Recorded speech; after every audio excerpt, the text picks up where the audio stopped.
In my last video, I shared the opinion that if The Empire Strikes Back were released today, it would get absolutely eviscerated on YouTube. It would get picked apart for every coincidence, convenience, and dramatic pause. And that got me thinking, what if I put together a parody from an alternate universe where Empire came out in the year 2025 and our favorite outraged YouTuber got a hold of it? Please enjoy. The following is a work of fiction. Any similarity to actual people, places, or events is purely coincidental. Celebrity voices are impersonated. Poorly.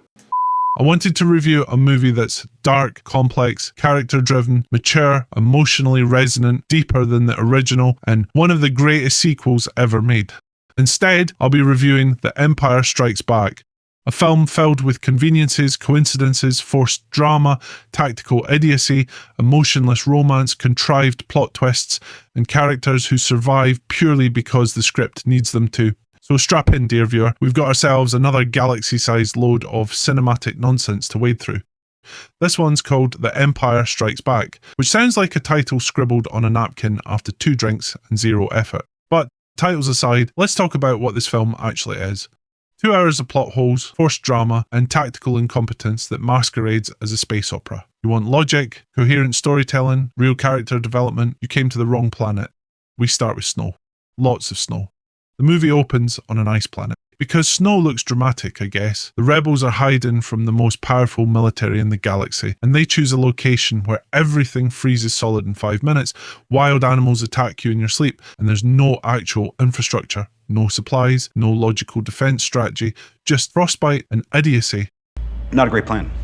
Luke gets attacked by a snow monster because he wandered off alone into the dark for no reason. Brilliant strategic thinking there. Gets mauled, dragged off, and then escapes by using a force power he's suddenly mastered, even though he barely knew it existed in the last film. Then he collapses in the snow and gets rescued by Han Solo, who somehow finds him in a literal blizzard on a planet with no landmarks. Right. Next up, the Empire finds the rebel base because a single probe droid crashes on the exact spot they're hiding in the entire galaxy. It doesn't scan the planet and detect a heat signature. It just physically lands right next to the base. And we're expected to just buy that. Dumb luck. And what do the bad guys do with this information? Do they nuke the base from orbit, launch a surgical strike? Nah. They land miles away and walk their slow-moving metal giraffes across the snow like they're parading for attention. Because in a universe full of TIE fighters, Star Destroyers, and Death Stars, what you really need is a bunch of impractical, 4-legged tanks that move slower than a pensioner with a walker. Yeah, whatever. And somehow, the rebels who just got surprise attacked have time to organise a full evacuation, deploy ground troops, mount a resistance, and still escape with most of their people. So the entire Imperial fleet, with superior numbers, better tech, and a surprise attack on their side, fails. It's a stunning military strategy that really makes you feel the menace. Really? Then there's Luke's magical swamp training. While everyone else is getting shot at, Luke decides to run off to a swamp planet because a ghost told him to. Solid decision making. And wouldn't you know it, he crash lands right next to the one sentient creature on the entire planet. Bullshit. A tiny green gremlin who talks like a toddler and lives in a moss-covered shoebox. This is Yoda, apparently the greatest Jedi Master who ever lived, who decides the best way to test Luke's readiness is by annoying him for 10 straight minutes and stealing his flashlight. I'm not kidding. This is the introduction to the wisest character in the galaxy, slapstick, comedy, and swamp gags. Then we get the training montage, which is basically Luke doing parkour with a frog on his back while hearing vague philosophy about fear and anger. No practical advice, no tactics, just riddles. And somehow this transforms him from a whiny farm boy to someone ready to duel Darth Vader. Because lifting rocks and doing handstands is clearly the same thing as being battle ready. Son of a bitch! Meanwhile, Han Solo's arc revolves entirely around the fact that his ship is falling apart. Again, the Millennium Falcon is apparently the fastest ship in the galaxy and also breaks down every 5 minutes like a second-hand lawnmower. Oh no! What happened? This time, the hyperdrive is broken. Because it's always broken, it's the car that makes a funny noise and then explodes every time you try to use it. So they flee from the Empire, and instead of being instantly vaporized by a fleet of Star Destroyers, they escape into an asteroid field where they somehow dodge everything, avoid detection, and land inside a space worm. Because in this universe, giant interstellar parasites casually float around inside asteroid belts and nobody bats an eye. Eventually, they float out with the garbage. I wish I was joking. The heroes escape by pretending to be literal trash, because the Empire, in its infinite wisdom, just dumps waste into space like it's taken out the bins and never double checks anything. What are you retarded? So then they head to Cloud City, a mining colony run by Han's old buddy Lando Calrissian, a man who flips sides so fast he could give himself whiplash. 1 second he's betraying them, the next he's helping them escape. There's no internal conflict, no development, just whatever the plot needs to happen.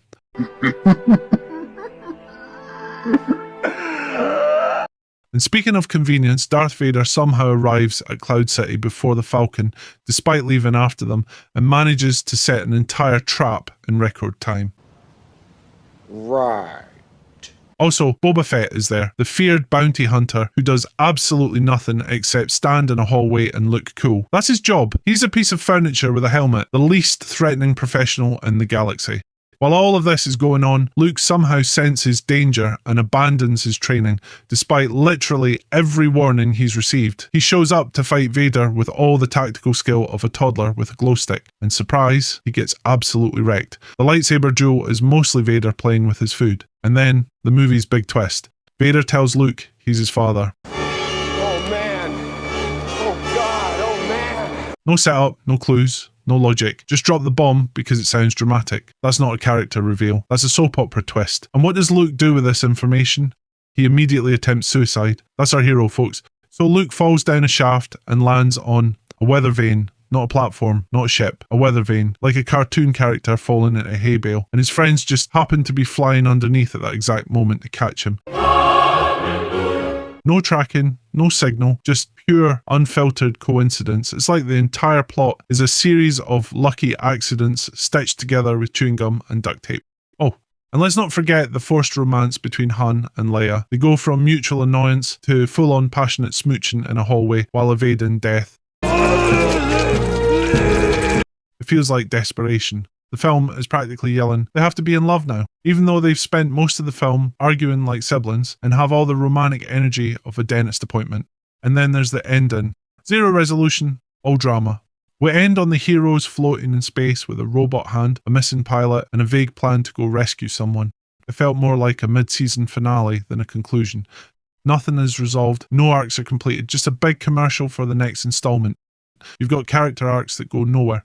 Dialogue that exists only to pad the runtime, a plot that's entirely dependent on people being stupid or lucky, and somehow we're expected to care about any of it.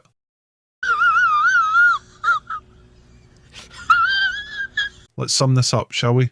A rebel base hidden in the dumbest location possible, the villains constantly sabotaging their own success with bad strategy, training sequences that have no logic or payoff, a ship that only functions when it's funny, a romantic subplot with all the depth of a paper towel, and a finale driven entirely by accidents, coincidences, and space magic.